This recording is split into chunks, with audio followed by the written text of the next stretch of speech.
At this time, I'd like to welcome everyone to the Coca-Cola Company's first quarter 2025 earnings results conference call.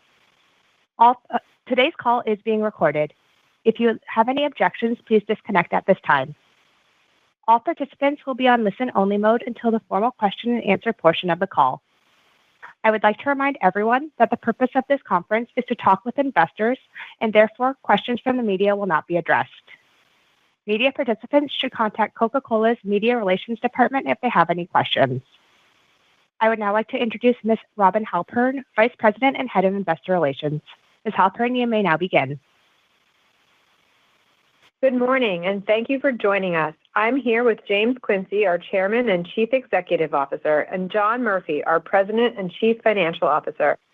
We've posted schedules under financial information in the investors section of our company website. These reconcile certain non-GAAP financial measures that may be referred to this morning to results as reported under generally accepted accounting principles.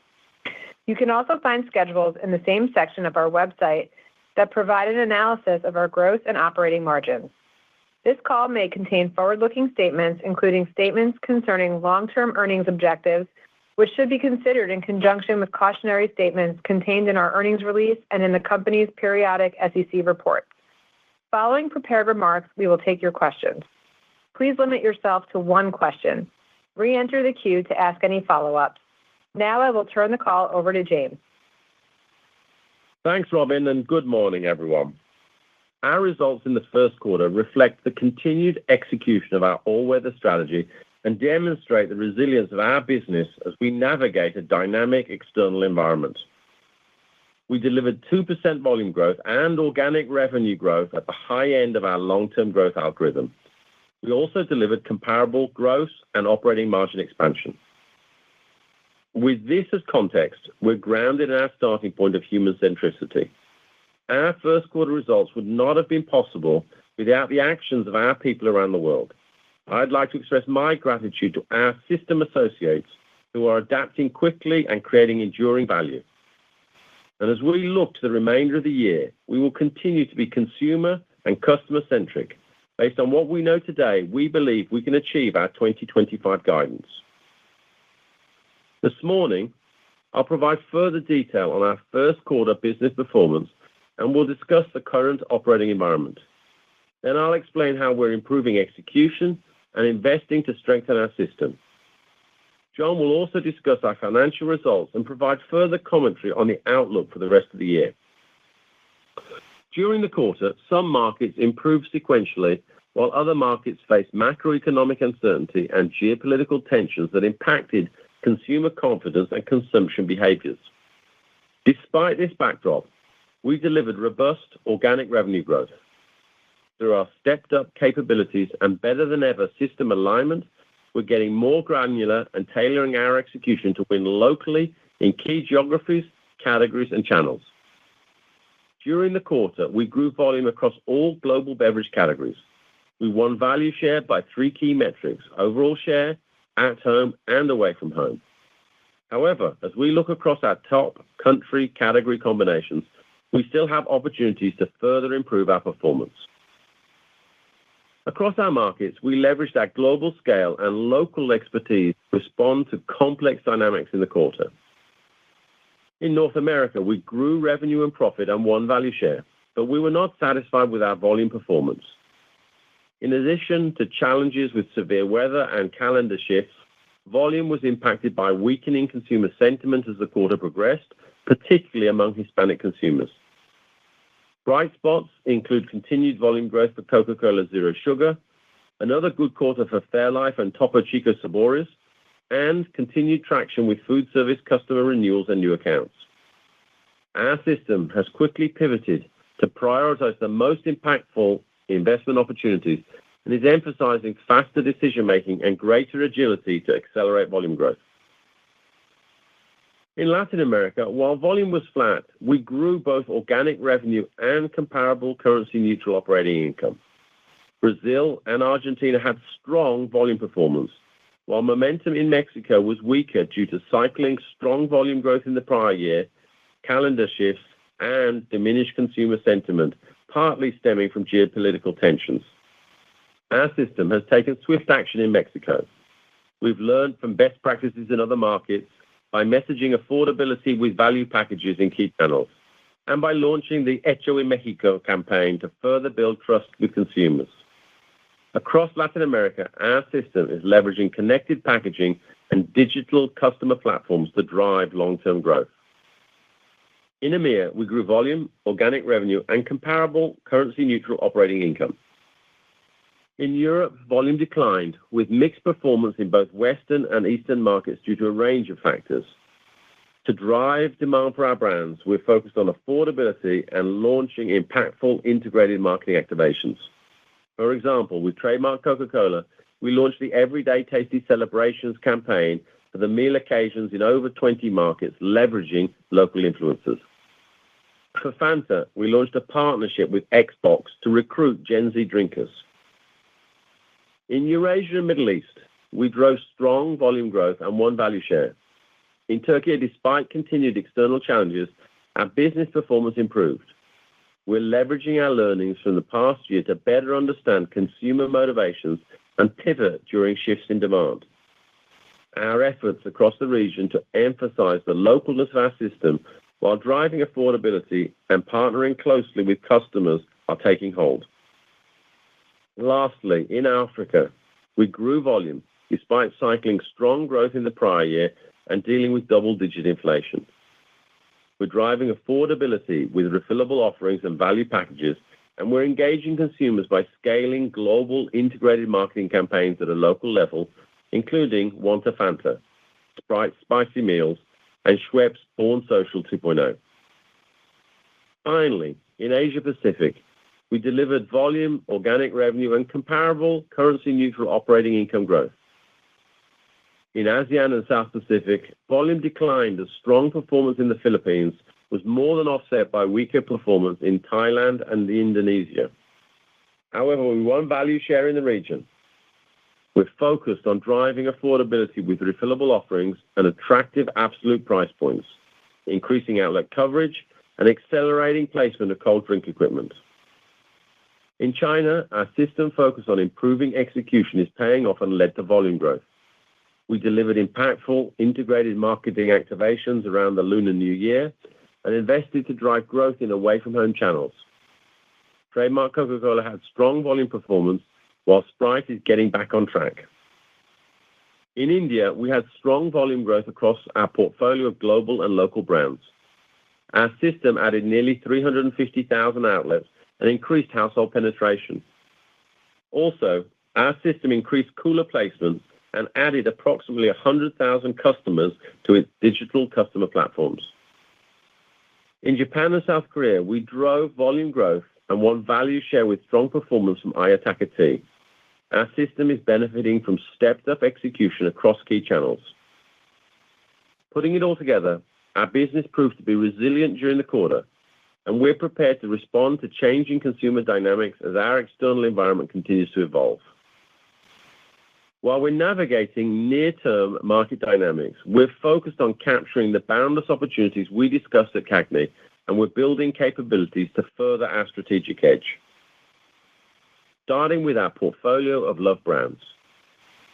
Our total beverage portfolio offers consumers choice, whether it be by brand, package size, or package type. We have 30 global and local billion-dollar brands that address a broad range of consumer need states and drinking occasions. 30% of our volume is from low or no-calorie beverages, and 68% of our products in our portfolio have less than 100 calories per 12-ounce serving. We also have a diversified mix of affordable and premium offerings. By staying consumer-centric and offering choice, we're seeing growth across multiple elements of our portfolio. Moving on to our marketing and innovation agenda. Our ongoing transformation continues to fuel our top-line growth. With Studio X, we're producing tailored digital marketing at scale and with speed, and we're measuring the impact in real time. For example, during Lunar New Year, we scaled an integrated campaign with trademark Coca-Cola across China, Japan, Vietnam, and other Asia-Pacific markets. Consumers access personalized digital experiences through our system's connected packaging. The campaign leveraged social media, live events, and increased displays in customer outlets, contributing to trademark Coca-Cola volume growth in Asia Pacific during the quarter. We're also excited about the global return of our iconic Share a Coke campaign. The 2025 iteration of this campaign offers digital experiences and increased shareability and customization. The return of Share a Coke is the first chance for Gen Z to experience this much-loved campaign. We're investing in multi-year innovations and prioritizing fewer but bolder launches to drive greater impact and improve our success rates. For example, we're continuing to invest in Fuze Tea, which contributed to value share gains in the category during the quarter. We expanded Fuze Tea Sabor Original to Spain and Fuze Iced Tea to Canada. In the U.S., Coca-Cola Orange Cream is off to a good start with approximately $50 million in retail sales during the quarter. At the end of February, we launched Simply Pop, our first prebiotic soda, in select locations and channels across the country. We're excited about our ability to test and learn and scale successes over time. Lastly, we're striving to optimize our broader ecosystem. This extends far beyond the company and our bottling partners. If you include our suppliers, approximately 6 million people service our ecosystem. Coca-Cola is for everyone, and we strive to contribute to each of the communities we serve. We believe our franchise model, which leverages global scale but prioritizes localness, is an advantage in today's environment. Our system primarily produces and distributes our brands locally. We also aim to procure locally where possible. Much of the value we create in terms of jobs and retail sales stays in the local markets. For example, according to a recent economic impact study by Stuart Red Queen in the U.S., our ecosystem contributes approximately 860,000 jobs and approximately $58 billion to annual gross domestic product. In Brazil, our ecosystem contributes approximately 575,000 jobs and over $15 billion annually to the gross domestic product. While it is reasonable to assume global trade tensions and broader macro uncertainty may persist in the near term and could impact consumer sentiment, the building blocks behind our long-term growth opportunities are unchanged. We continue to benefit from three primary factors. Firstly, we operate in a resilient industry with predictable growth. Second, while barriers to entry in our industry are low, barriers to scale in our industry are high. Lastly, we have significant headroom to develop our industry and gain share, and we believe we're primed to capture these opportunities. Our portfolio power, as demonstrated by our $30 billion brands and pervasive yet local distribution, are key differentiators. Our system continues to prioritize agility, consumer centricity, and close partnership across our ecosystem to drive long-term growth. In summary, it's early in the year, and we know that the external environment is dynamic.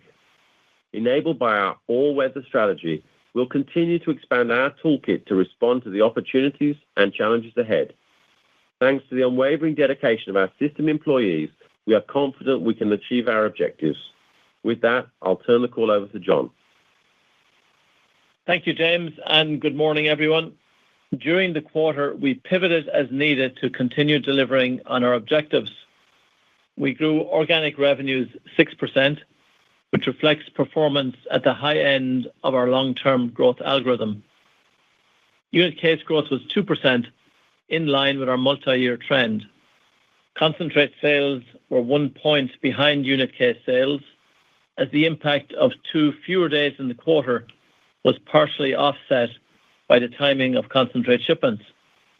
Our price mix growth of 5% was driven primarily by pricing actions across our markets, partially offset by approximately 1 point of unfavorable mix. Pricing from intense inflationary markets contributed to approximately 1 point of price mix growth, down from approximately 5 points in full year 2024. Comparable gross margin increased approximately 30 basis points, and comparable operating margin increased approximately 130 basis points. Both were driven by underlying expansion and a benefit from bottler refranchising, partially offset by currency headwinds. Putting it all together, first quarter comparable EPS of 73 cents increased 1% year over year, despite 5% currency headwinds, dilution from bottler refranchising, elevated net interest expense, and an approximate 2-point increase in our effective tax rate. Free cash flow, excluding the Fairlife contingent consideration payment, was approximately $560 million, an increase versus prior year. During the quarter, we made our final $6.2 billion payment related to our acquisition of Fairlife, which continued to deliver strong performance.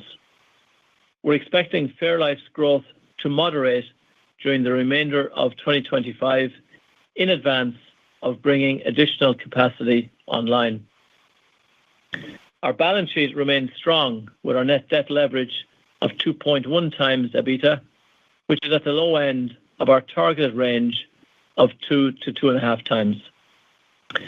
We're confident in our long-term free cash flow generation and continue to have balance sheet capacity to pursue our capital allocation agenda, which prioritizes an unwavering commitment to drive growth and support our dividend while staying flexible and opportunistic. Before I discuss our guidance, I'd like to provide perspective on the current global trade environment and the actions we're taking to manage our business. While our system primarily executes locally, we're not immune to global trade dynamics. Based on what we know today, the dynamic tariff landscape could impact pockets of our system's cost structure, as well as consumer sentiment in our markets. At this time, we believe we have numerous levers to help manage the impact, which is contributing to our current 2025 guidance. Enabled by our all-weather strategy, we believe our business model has the flexibility needed to allow us to deliver on our near-term commitments. Our current 2025 guidance takes into consideration the underlying momentum of our business and what we know today about our external environment. We continue to expect organic revenue growth of 5 to 6%, but now expect comparable currency-neutral earnings per share growth of 7 to 9%, both of which reflect delivery in line with our long-term growth algorithm. Bottler refranchising is still expected to be a slight headwind to comparable net revenues and comparable earnings per share. Most of the impact of bottler refranchising occurred during the first quarter of this year as we cycled the impact of refranchising the Philippines, which closed during the first quarter of 2024. Based on current rates and our hedge positions, we now anticipate an approximate 2 to 3 point currency headwind to comparable net revenues and an approximate 5 to 6 point currency headwind to comparable earnings per share for full year 2025. Our underlying effective tax rate for 2025 is still expected to be 20.8%, which is over a 2-point increase versus prior year. All in, based on what we know today, we continue to expect 2025 comparable earnings per share growth of 2 to 3% versus $2.88 in 2024. There are some considerations to keep in mind for 2025. During the second quarter, we are cycling a tougher volume comparison from the prior year. While we're taking action to address consumer dynamics across some key markets and are seeing encouraging signs, we expect recovery to take some time. We continue to expect the productivity benefits that I discussed in February to be weighted towards the latter half of 2025. Last, due to our reporting calendar, there will be one additional day in the fourth quarter. To sum it up, we remain focused on the execution of our all-weather strategy and are well positioned despite macro complexity and uncertainty in the remainder of 2025. Thanks to the power of our portfolio and the partnership of our system, we're confident we will continue to create enduring value for our stakeholders. And with that, operator, we are ready to take questions. Ladies and gentlemen, to ask a question, you'll need to press *1 on your telephone. To withdraw your question, press *1 again. In the interest of time, we ask that you please limit yourself to one question. If you have any additional questions, you may rejoin the queue. Our first question comes from Dara Mohsenian from Morgan Stanley. Please go ahead. Your line is open. Hey, good morning. Another strong quarter, clearly in Q1, but you did maintain the all-in full year 2025 earnings guidance, which implies constant currency earnings growth is now lower by 100 basis points with FX improving. So is that just because it's early in the year and in a difficult environment, it doesn't make sense to raise overall earnings, particularly with volatile currency, or are there discrete factors that are incremental as we think about full year currency neutral earnings? And maybe I can just extend that question also to unit cases. 2% great result in the quarter. Comps do get tougher going forward. There's some geopolitical risk in theory. So just any thoughts around your ability to drive continued corporate unit case growth going forward in this more difficult environment that you reference? Thanks.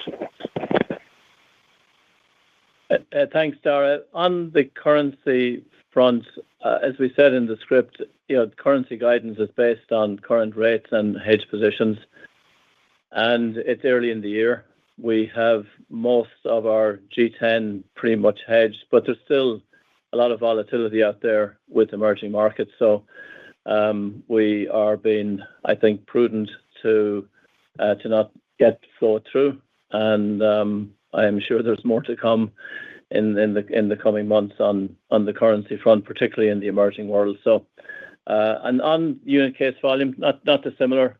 We have had an overall strong start when you look at the global portfolio, thanks to the strength of that portfolio.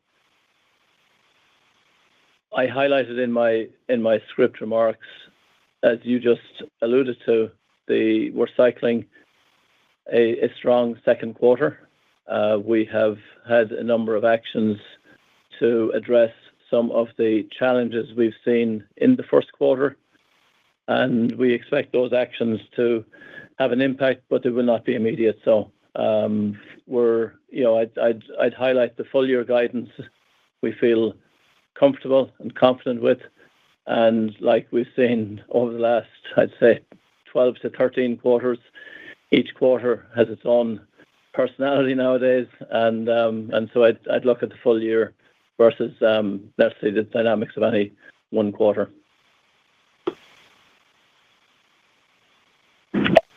Our next question comes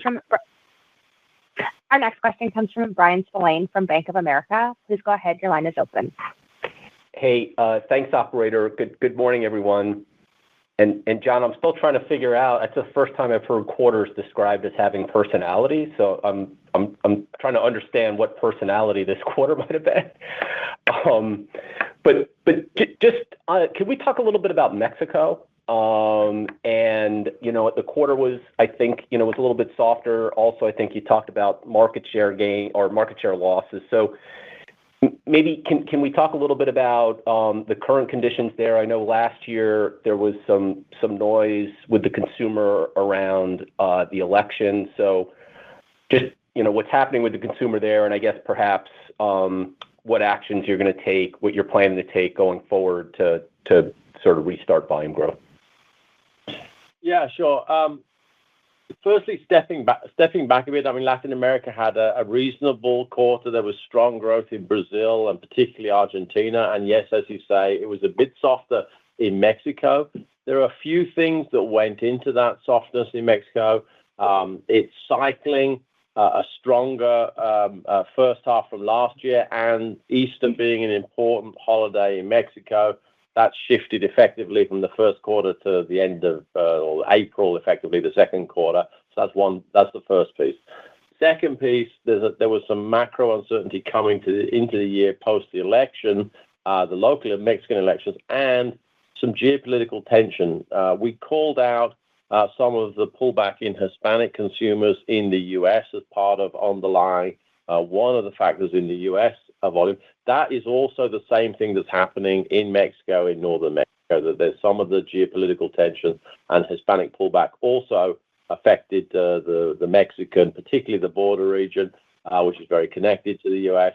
And so you got that as well. And so there was a couple of impacts there coming. We had some pretty good bright spots on Coke Zero and Devalle and Santa Clara and Fuze. But we're very focused going into Q2 on affordability with refillables and value, reinforcing Hecho in Mexico, which is a campaign about the localness, the tens of thousands of jobs in Mexico that are about our Mexican system, and partnering closely with the fragmented trade. So I think that will come back. As John said, each quarter will have its own personality. I'm not sure what Q2 will end up with, but choppy would be a good start. We're confident in our guidance because we're confident in our strategy and the system's execution of that all-weather strategy. And so I think we'll come back in Mexico and we'll pull it back.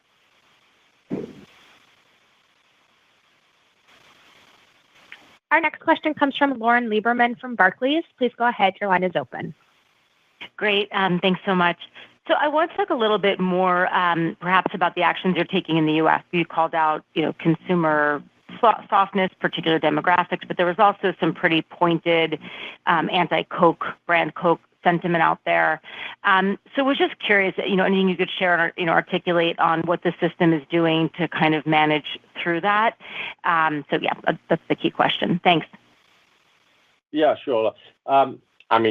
Clearly, with the key is agility and reprioritization, refocusing on some of the issues within the context of a strategy that has been working for us in the U.S. marketplace. We've been very focused on driving the portfolio and upping the execution with our bottling partners, and that's been a multi-quarter, multi-year successful strategy. So within the context of continuing that, we're going to make some adjustments to what's happened in the first quarter. Just standing back a second and saying what happened, there were a whole set of things came together. There's a shift in Easter, which I mentioned, Mexico, and the weakness in some of the consumer traffic, particularly Hispanics in traffic, and there was some very unfortunate videos circulating around, completely false, but they impact the business. That kind of hit us, particularly Coke Original in the southern states. That is abating. But there were other things like cold weather and some of the calendar shifts. So there were some known factors, there's some unfortunate factors, and there's some stuff that we got to focus on so that we can build on what went well. Coke Zero was still growing. Fairlife was still the number one brand to add retail dollars in the first quarter. Topo Chico's going well. Fuze Tea. So we have a lot to build on. We focused on coming back on Coke Original. We're focusing in on winning back some of the Hispanic consumers, both from a consumer and a channel point of view, and reinforcing some of our affordability options. So I think we're going to, again, come back. Might be choppy again going into Q2, but we feel we have a handle on the controllables and can get ourselves back on track to our winning strategy.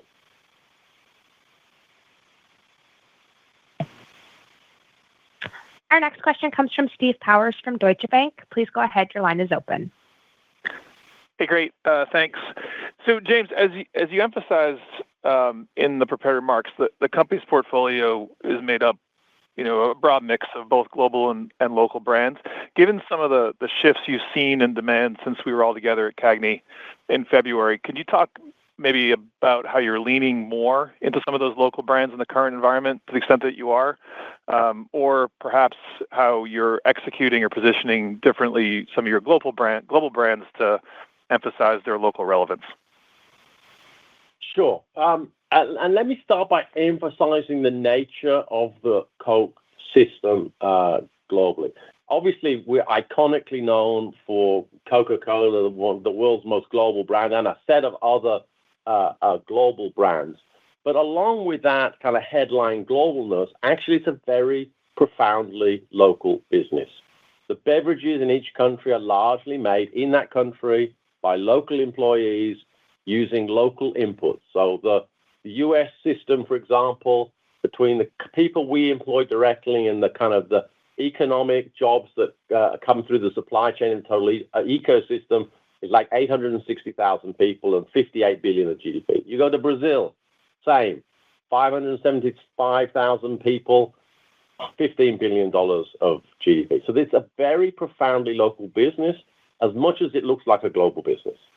And so the paradox that gets managed productively from our point of view is how do we make global brands locally relevant? So it's not that we, in this current context, are switching from supporting and investing behind the global brands into just local brands. No, the trick, the imperative is to make the global brands locally relevant. And in the moments of geopolitical tension, one of the key strategies is to drive and reinforce the made in or made by. The fact that it's a local business, the factory is down the road from you, your neighbors make the product. And this underlining of the localness of the production and the distribution and the workforce, plus reinforcing affordability, tends to be the key thing to do, particularly with brand Coca-Cola in these moments.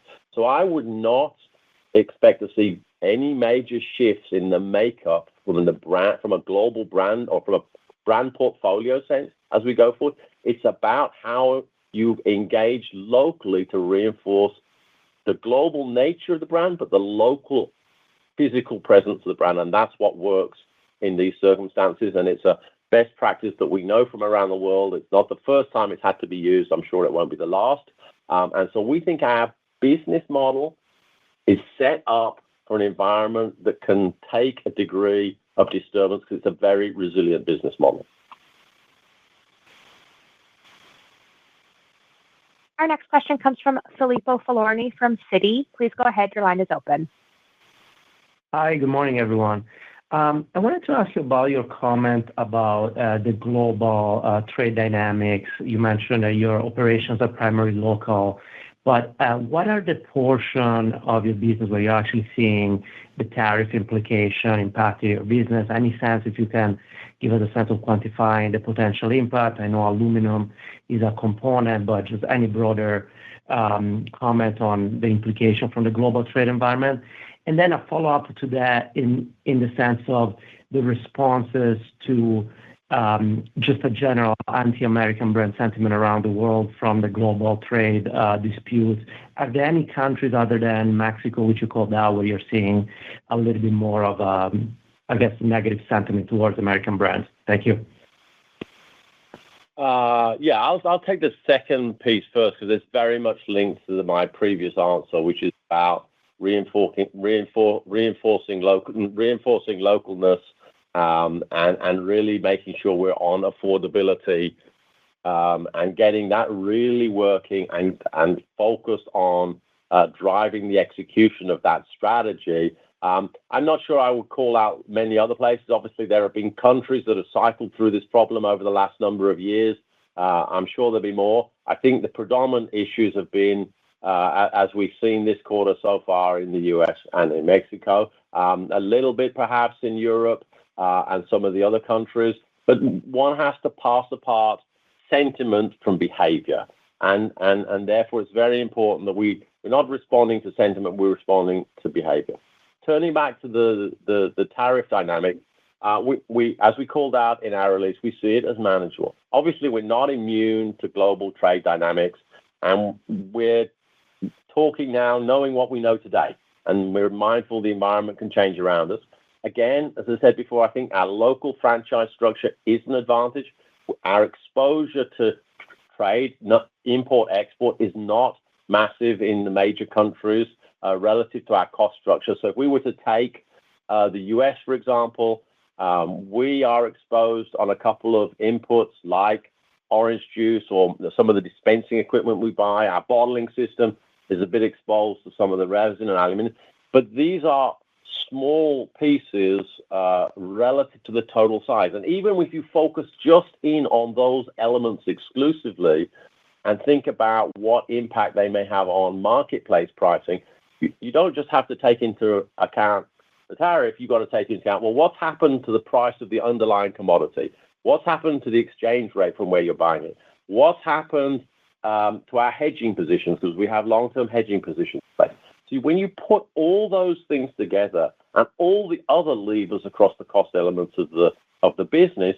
That's how we and the bottling partners locally make the decisions on pricing. So as it comes to the US, given all the things I talked about, both we in the bits where we operate directly and the bottlers locally, we're sticking to our current pricing plans for the year, knowing what we know today.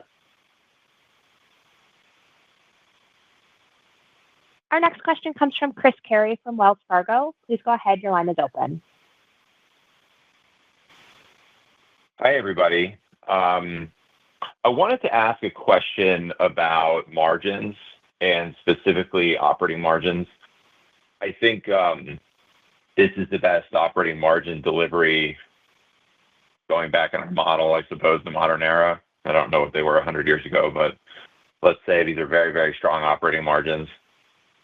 To what level are such margins sustainable? And do you envision any caveats in the quarter? And you talked about marketing timing. And then just, connected to that, as you think about reigniting trends in some of your developed markets, North America, Europe, is there a scenario whereby you would need to use some of this margin strength to drive that? Or is the price pack and RGM strategy strong enough that you can still offer affordability without sacrificing the margin strength? Thank you. Thanks, Chris. Yes, pleased with the way we came out of the first quarter on the operating margin front. There is an element of timing in there that has benefited us. I would kind of step out of the quarter, point to our longer term algorithm and the embedded in that our belief in our ability to expand margins over time. We have, as you know, we have made a lot of progress over the last 5 or 6 years to get to where we are north of 30, 31 as we go into the rest of this year. And we expect to be able to do that with the levers we have. And those levers are not just on the cost containment and management front, as you mentioned in your second question. They also flow through to being able to manage a quality top line over time. And with regard to the investment thesis we have to enable both the top and the margin line to expand in line with our algorithm, a combination of the build-up over the last few years of a substantial spend behind our portfolio and the opportunity to leverage further productivity that we know we have over the next few years. We feel good about our ability to lean into growth, to invest behind the brands, and to adapt as we need to. This quarter is a good example of a quarter where there's been a lot of adaptation required to deliver the numbers we have delivered for the here and now. But we're confident that we have sufficient ammunition to be able to do that for the next number of quarters, and embedded in that an assumption that we'll probably have to pivot again in some part of the world or other. Our next question comes from Rob Ottenstein from Evercore. Please go ahead. Your line is open. Great. Thank you very much.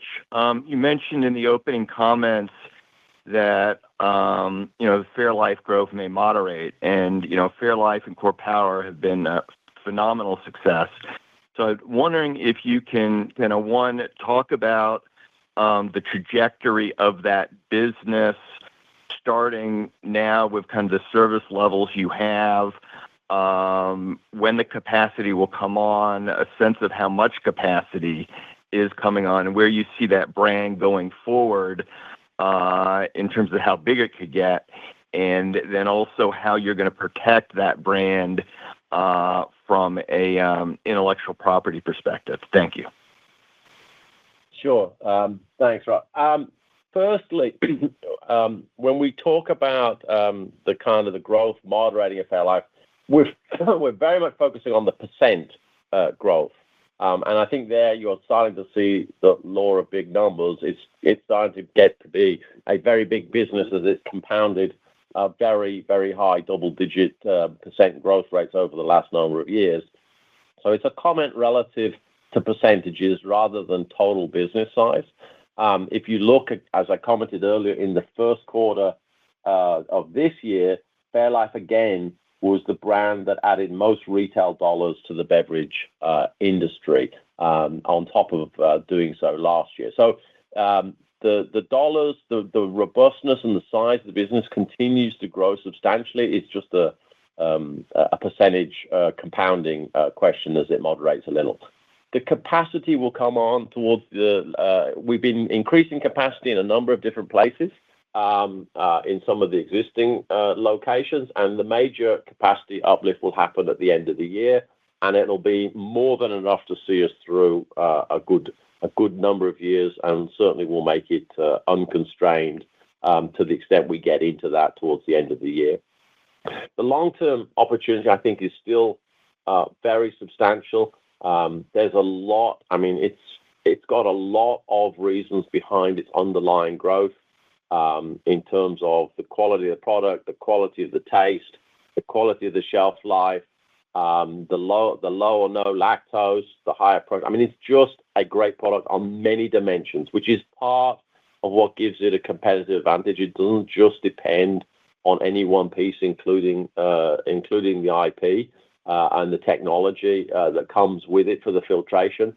So it is a very strong business. Obviously, as we get into lots of extra headroom in terms of capacity, we can redouble down on marketing, innovation, and really continue to drive and expand that business. So we've kept it in the swim lanes of the core products at the moment because that's the most effective thing to do when you're running such growth rates and risk running out of capacity. Obviously, we haven't because we're continuing to grow in the first quarter, but we will get soon into unconstrained opportunity to continue to really drive this master brand forward. Our next question comes from Andrea Teixeira from JP Morgan. Please go ahead. Your line is open. Thank you, operator, and good morning, everyone. So I'll start with James and then a clarification for John. First, James, can you comment on Europe, Middle East, and Africa? You had the 3% growth in unit volume, and I'm assuming, of course, there's a lot of different dynamics given how large the region is. But can you comment on the performance of Western Europe, which is a very large component of your profit pool as you exit the quarter? As some CPG, as you probably have been following, have been calling a deceleration in the consumer dynamics there as well. And then a clarification for John on the underlying results. I mean, it seems that the FX came in, or the outlook is 100 basis points better, but seems that the underlying profit is assumed to be 100 basis points worse to make for the all-in comparable EPS to be the same. So can you comment on what got sequentially worse? So is that you're embedding some of the risk of more punitive trading news or just conservatism despite the strong start of the year? Thank you. Yeah, let me get the clarification out of the way. Andrea, thanks for the question. It's early in the year. Currency is a function of what we know today and our hedge positions, and there's still a long way to go. And so we feel it's prudent at this juncture to guide as we have done so, and we'll continue to update on the currency front as we go through the year. Yeah, and in the EMEA segment, yes, the volume growth was principally driven by the Eurasia markets, actually including some of the North African ones, but it was a strong performance, particularly by the Eurasian market. The European business specifically, as is calling out, it's a good profit pool. The volume performance was actually in line with previous quarters. There were mixed performances between the East and the West, maybe the West a little softer. Again, Europe has some of the factors that we talked about in the case of the US and Mexico, the shift of Easter, some of the macro uncertainties and the political tensions. But again, just one online, like it was very similar to what they were tracking from last year in terms of volume performance. And there was some really strong bright spots in things like Coke Zero, Sprite Zero, Fuze Tea, Powerade, and some really good marketing across not just Coke with kind of everyday tasty celebrations and things, but partnerships with Xbox and Fanta. And as we look forward, we're really going to continue to focus on some of the RGM and affordability and the availability of cold drink equipment going into what is for Europe the most important season, which is the summer season. Thank you. Our next question comes from Bonnie Herzog from Goldman Sachs. Please go ahead. Your line is open. All right. Thank you. Good morning, everyone. I just had a quick question on the away from home channel and consumer. Curious to hear how your away from home business trended in the quarter, I guess, versus, even Q4. And then what's your outlook for the channel this year, given the consumer, I guess, and then, with that in mind, how should we think about the impact on your top line and margins if the away from home channel slows? And I guess, is that factored in your guidance? Thanks. Okay. Are you talking just US or globally? Honestly, globally. But if you want to give some color on the US as well, that would be helpful. Thank you. Yeah, sure. Look, I think let's start with the US. I mean, in the US, actually, immediate consumption actually held up better than future consumption. Some of the issues, particularly some of the pullbacks from consumers, was more concentrated in the take-home channel. So if we were to look at the North American business, IC business actually did reasonably well, and the future consumption business is where the impact was most felt. Similarly, in Europe, the impact was more on the future consumption. The IC was actually growing in Europe. I think that calls out the importance of affordability in the retail channels, and I think that's what it's kind of reflecting, and that's notwithstanding some of the geopolitics, that's what it's reflecting, and that's what it's calling for in the months going forward. And then if you kind of extract that to a global basis, both at home and away from home were both growing, globally speaking, with away from home growing slightly faster than at home. So on a global basis, looking good. Strong activations across a number of places, particularly Asia Pacific, where away from home grew really strongly. And the bit that was a little bit more of the drag is the developed markets, particularly US and Europe. It was in the future consumption where there was the bit of weakness, which, as I said, calls for working with the retail customers on some affordability to really drive solutions there. Okay, thank you. Our next question comes from Kaumil Gajrawala from Jefferies. Please go ahead. Your line is open. Hey, everybody. Good morning. If I could ask a question on currency, maybe slightly differently, is, since John and James, your arrival, it's been about dollar-based growth, and you've worked very hard to be able to grow earnings in dollar terms.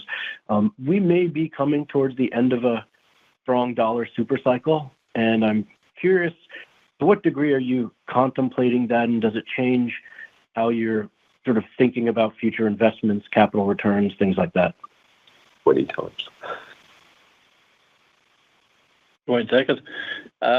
Yeah, we're not quite there yet, Camille, on celebrating the demise of the dollar. But we will continue to stay very focused on our core objective to grow US dollar EPS. If there is a scenario over time whereby the dollar weakens to the extent that it impacts our total portfolio of currencies, we would expect to flow that through, and we have that scenario in our pipeline. It's not the foremost scenario we have at the moment, because I think some of the headlines on dollar weakness are really linked to the US dollar index, which covers only 6 currencies. Most of and a heavy weighting towards the euro. So, for example, 4 of our top 5 market currencies are not covered in that index. So, I think the way we are looking at the US dollar at the moment is in the context of our total currency basket, and as reflected in our guidance. And if there is a significant change, of course, on that front in the course of this year, we'll adjust accordingly. Our next question comes from Nik Modi from RBC Capital Markets. Please go ahead. Your line is open. Yeah, thank you. Good morning, everyone. So, James, I just wanted to get your thoughts on innovation in the wellness and functional space. There's a growing popularity of ingredients like ashwagandha and lion's mane and turmeric, among others in the U.S. Many of these ingredients have some kind of science backing on health and other functional benefits. So just wanted to get an understanding how you're thinking about using these products or ingredients in terms of your innovation in the U.S. Like, do you need clinical studies to support some of the health claims? A lot of these ingredients are used a lot overseas. And so given your global exposure, just curious on how you're thinking about this in terms of the U.S., especially as the population is aging. Thanks. Sure. Clearly, we're going to follow the consumer. And I think there are a couple of pieces to that. One is, what do they really want and how are they really behaving in terms of where they want to spend their money? And second piece that goes with that is, do they want product combinations? In other words, whatever the ingredient on your list is, do they want to take it through their beverage or do they want it a different way? And I'm going somewhere with that. Because at the end of the day, they generally want their beverages to taste good. And adding certain ingredients affects the taste. So taste is in my mind, still going to remain primary, but to the extent there are consumers that were willing to trade taste for ingredients, absolutely we'll follow that trend. You can go back and look in history. We once did a product where we combined a tablet people were taking to give themselves what effectively was a fake suntan into a beverage. This was in France many years ago. And I think it was with Sanofi, they came up with this idea of, well, people go to the pharmacy, they buy the Coke, or they buy the drink, and they buy the pills. Why not put it all together? And it's what people do in France. And when they did it, no one bought the drink. They were not interested in combining the drink and the pill. They wanted to take the pill when they wanted to take the pill, and they wanted to have the drink when they wanted the drink. And so the idea that everything is going to mega combine into one overall product, I think, is something yet to be tested. Clearly, there are segments of consumers that are interested in certain ingredients, and they will go and they will try them, and they'll be happy to have them in their beverage. And I think you see a little progress on that. I think it's more likely it'll be around macro kind of ingredients like protein rather than more focused ones. And the last thing is, I don't think we're in the business of running clinical studies. To the extent there are ingredients that we want to use, for sure, we're interested in absolute product safety and quality. And then we may buy them in from someone else to use. But we will continue to follow the consumer. Our next question comes from Peter Grom from UBS. Please go ahead. Your line is open. Thank you, operator. Good morning, everyone. I wanted to ask a follow-up on the 2Q commentary. It was flagged back in February, and I know the world is clearly quite different today versus when you provided that outlook. But have your expectations for the second quarter shifted? James, you mentioned the word choppy a couple of times, so I just wasn't sure if the 2Q comment was based on some of the performance you've seen thus far in April or kind of what you're expecting looking ahead, or whether it's simply just kind of a reminder on the comparison. Thanks. Yeah, sure. I think firstly, it's a reminder on the comparisons that it was the strongest quarter last year, and so clearly it's going to be more complicated just on a cycling basis to cycle, although we still want to do well in Q2. And as John said earlier, it's one of the 4 quarters that goes to make up our full year guidance. So it's clearly got to play its role and have its personality, so to speak, in delivering the full year. The only thing that I would add relative to our previous commentary on Q2 is clearly there's, and which is references my choppy comment, there's clearly some short-term disruption in supply chains, likely in the U.S. I think the simplest way of bringing that to life is looking at, container shipping bookings for late May, early June. Again, back to my earlier comment, it's not because it drives and impacts our business. That we are not expecting to see supply chain disruptions for our business in Q2 in the U.S.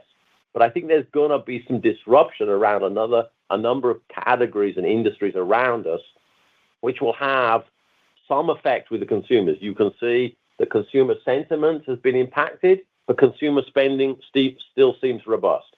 So I would just highlight there's an increased number of known unknowns, if you like, going into Q2, which is likely to produce a broader range of choppiness that we're going to have to respond to. And that's, I think, the texture I would add on to the previous comments. But again, let me underline what we both said earlier, which is we believe it's manageable given our business system, our strategy, and our ability to adapt as we go through the quarter and the year. Our next question comes from Charlie Higgs from Redburn. Please go ahead. Your line is open. Yeah. Hi, James, John. Hope you're both well. I've got a question on Asia Pacific volumes. I'm just wondering if you could unpack the +6% a bit more, but perhaps with a focus on China and how you're feeling about the consumer environment there. I know a lot of other consumer staples companies have spoken of a deflationary environment. So how do you feel about the consumer, but also your now rationalized portfolio in China and the execution by the local bottlers there? Thank you. Yeah, sure. Thanks, Charlie. Look, we had good momentum in Asia Pacific this quarter with the 6% volume growth.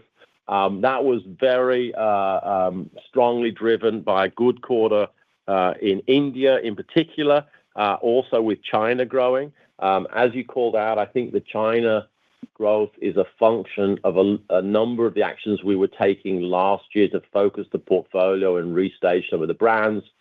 With Coke doing better, good Lunar New Year, Sprite a little more of a work in progress. So good recovery there. Perhaps still early to call, but we're continued focus on the soft drink portfolio in China and a good growth right there. As I said, India, really good start to the year as we activated a number of things in the marketplace there and grew customers and cold drink equipment. Our long-term thesis remains intact. Obviously, it's not necessarily always going to be a straight line. A decent result in Japan and South Korea. Japan continuing to grow. Some softness in ASEAN, but we're focused on working through that. So hopefully that unpacks it a little bit for you. Great. Thank you. Our next question comes from Kevin Grundy from BNP Paribas. Please go ahead. Your line is open. Great. Thanks. Good morning, everyone. Thanks for the question. I wanted to follow up on Chris's margin question from earlier, but more from a North America perspective and within the context of kind of striking the right balance with volume growth. So North America margins clearly very strong, 30%. Historically, that's quite good. Price mix has been up materially the past 4 years. That was the case again in 1Q. Yet volumes have been flattish the past couple of years and took a step back in the first quarter for the reasons that we talked about. So, James, can you comment on striking the right balance in North America between margin delivery and perhaps higher levels of volume growth and how that may differ in terms of how the company's going to go about that tactically in the near term, given the uneven macro, and then more in the intermediate term in a more normalized environment? So thanks for that. Let me take this one. Yes. No, so in North America, if I step out of the quarter for a moment first, we have been on a journey for the last 3 to 4 years now of consistently improving the overall margin profile of our business in North America. and that has been driven by a stronger core business, a much better revenue growth management approach in that core business. And then we've had the addition of a Fairlife into the portfolio that has helped it. So I think you should think about North America in that context, is that we continue to see opportunity to improve that margin profile to be more in line with what we have in other parts of the world, the developed world particularly. And so there's a keen focus on leaning into the growth opportunity to investing behind that. But we also have had for some time now as a core enterprise priority for North America to play a more important and a bigger role in our overall quest to one of the earlier questions to get our overall operating margin back to levels which we are we're excited to see in the 30s.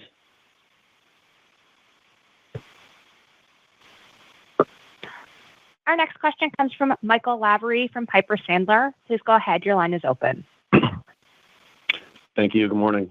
Also, just looking at margins and keeping in mind last quarter, you touched on some SG&A leverage, calling out some better marketing productivity. One of the examples you gave was using some generative AI in working media or the non-working, the development of ads, which conceptually is straightforward enough. But I guess in terms of just the total spend, what outcomes do you focus on to know where the right level is and to make sure that the productivity is just efficiency and not reducing any effectiveness? And how do you see that playing out as you're making a push to get more efficient this year?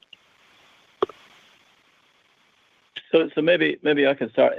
Yeah, I think we're very focused on the activities that are needed to support the portfolio, and then working backwards from there.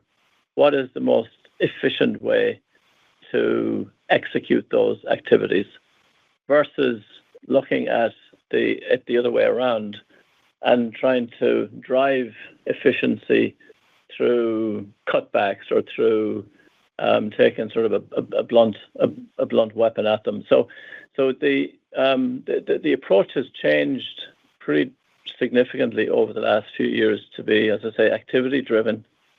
We have a pretty clear understanding as to where the opportunities exist to drive more efficiency. So, for example, the relationship between the amount we spend on creative work versus the amount that we spend on engaging with those creatives is something that is a high priority, and we have work underway to get that to optimal levels, and we're confident that we can do so.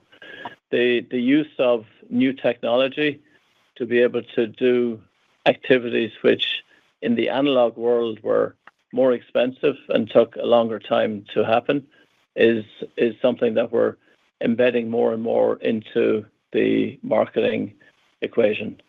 The way in which we are planning our media using a much more sophisticated data set, et cetera, is another opportunity to create the same, if not higher impact, more efficiently. So I think the name of the game is, focus on the activities and then challenge ourselves as to how those activities can be delivered either faster, cheaper, or both.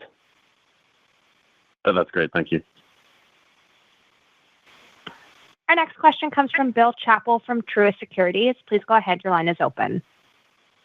Thanks. Good morning.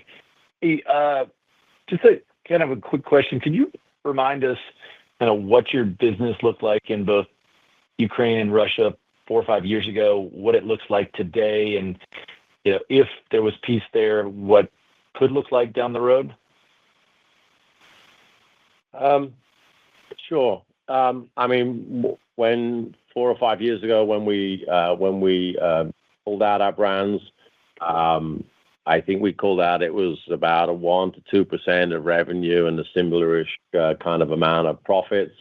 So that's kind of what we left on the table when we pulled out, whenever that was, a few years ago. The UK is a much smaller business. Obviously, it's been impacted by the war, but it was a good business. We like the market, but it's not so big. I think any thoughts on the future are at this stage premature. There's a long way to go to get from A to B, and I think a lot of water has to pass under the bridge.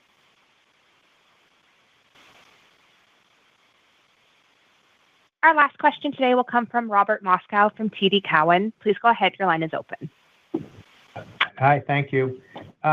James and John, could you be a little more specific as to where you think you are on clearing up the misconceptions about trademark Coke that kind of impacted first quarter?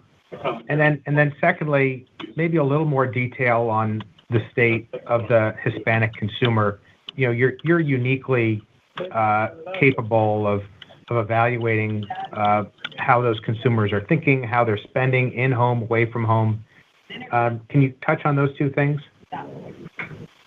Yeah. Look, I think as it relates very specifically, firstly, to the false video, I think that's largely in the rearview mirror in terms of its virality and affecting the business. It wasn't the first piece of misinformation, disinformation, or anything else nefarious about the Coca-Cola brand, and I'm sure it won't be the last. But we are very focused on recovering from it. I called out some of the actions, particularly around localness, our local economic impact, our connectivity to the values and events that those consumers care about, but also driving affordability with some tailored promotions and value channels. The overall state of the Hispanic consumer, I think partly there was this video, so let's just leave that one aside for now. I think there was a little bit of pullback in purchasing and in traffic, not just on the US side of the border. Remember that there's a significant portion of the industrial footprint in northern Mexico, which provides exports. I mean, the highly integrated nature of the supply chain between northern Mexico and the US. And I think some of the geopolitical tension was just causing people to be a little more cautious with their spend, a little less going out, a little more keeping the money in the pocket. And I think that will, there's the kind of the shock of the event happening, and then it tends to abate, which was kind of the comment on the US consumer, the difference between the marked difference between sentiment and actual spend. Obviously, that, as previously advertised, could be choppy in the near term as resolution occurs, but that's kind of the general state. I think from our point of view, we've got to focus on our game plan, which is sticking to our all-weather strategy, focusing on the brands, the execution, the local connectivity, reinforcing the made in the US for the US business and the Hecho en Mexico for the Mexican business. And I think that will see us through as we go through the balance of the year. Thank you. Okay. Thanks very much, everyone. So to summarize, enabled by our all-weather strategy, we're focused on prioritizing agility, remaining consumer-centric, and partnering closely across our ecosystem for the rest of the year. There'll be many types of environments, and we're going to leverage our capabilities to drive the growth and the enduring value. Thank you for your interest, for your investment in the company, and for joining us this morning. Thank you. Ladies and gentlemen, this concludes today's conference call. Thank you for participating. You may now disconnect.